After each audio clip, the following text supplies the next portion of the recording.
Hello, welcome to Federal Sector Watch. This podcast focuses on issues in the federal sector pertaining to labor management relations under the incoming Trump 47 administration. The focus of today's episode is on the controversy between return to office policies, which the Trump administration, the incoming administration, is reportedly going to implement upon taking office, versus telework, those federal workers who are allowed to work remotely under various agency policies. This controversy is heating up as a result of recent statements made by President Trump at a press conference on an agreement reached between the Social Security Administration and the American Federation of Government Employees. Today is December 27, 2024. I'm Merrick Masters, a professor of business, commentator, podcaster. You can find me at my email address and on my YouTube channel. There was a report issued in the Washington Post recently which stated the following.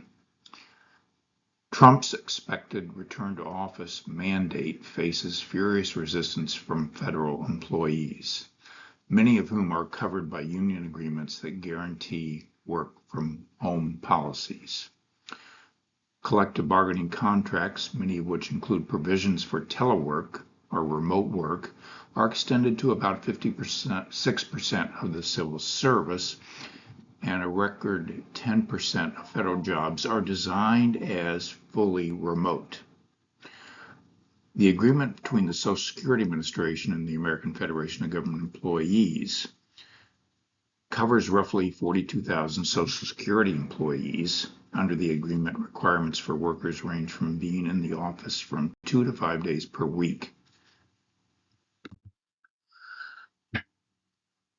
Quoting from the same article in the Washington Post, or that was reported about the Washington Post article, Trump reacted to this in a press conference, stating the following. But there are two events that took place that I think are terrible.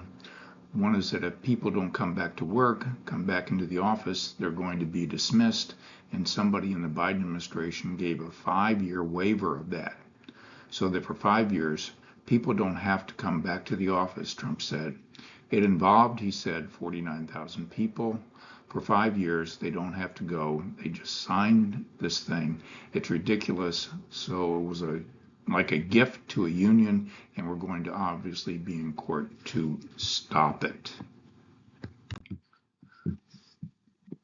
The President Kelly of the American Federation of Government Employees responded to this by saying that President Trump and some of his others who are associated with the ad hoc Department on Government Efficiency are incorrect in stating the scope of remote work usage in the federal sector.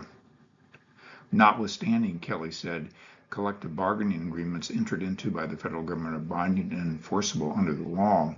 We trust the incoming administration will abide by their obligations to honor lawful union contracts, which would include those that extend to employees the right to remote work as agreed to by the parties in the contract.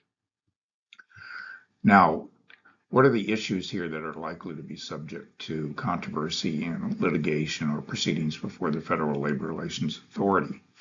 One is the scope of management rights. In Section 7106 of the Federal Service Labor Management Relations Statute states that it is management's prerogative to determine the mission, budget, organization, number of employees, and internal security practices of the agency, to hire, assign, direct, lay off, and retain employees, to assign work, to make determinations with respect to contracting out, and determine the personnel by which agency operations shall be conducted.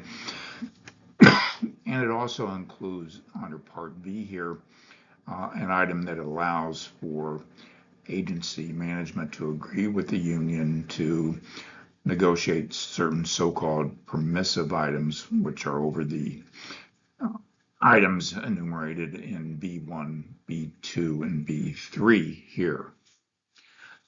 Now, does the management right prerogative and other provisions of the statute essentially give the president the authority by executive order to introduce a return to office policy that would supersede agreements like those between the American Federation of Government Employees and the Social Security Administration? That's the question. Section 7117, duty to bargain in good faith. The statute says that, subject to paragraph 2 of this subsection, the duty to bargain in good faith shall, to the extent not inconsistent with any federal law or government-wide rule or regulation, extend to matters which are subject to such a rule or regulation.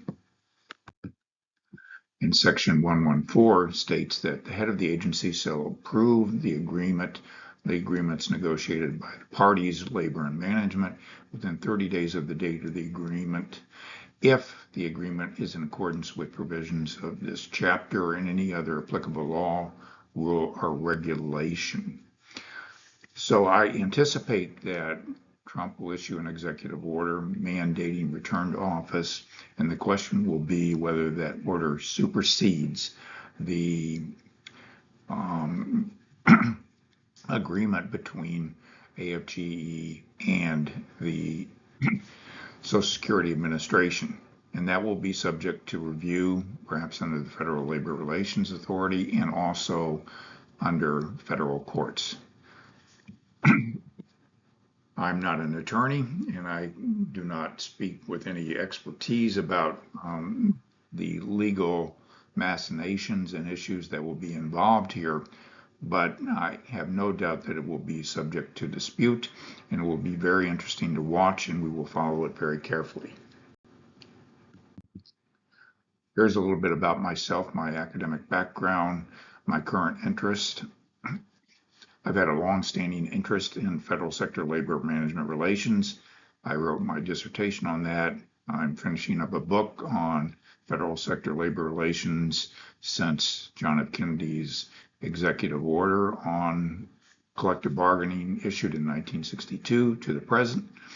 And I will be reporting periodically, as I indicated at the beginning of this podcast, on issues in the federal sector labor management relations in this podcast, Federal Sector Watch. Thank you for joining me, and I look forward to talking with you again.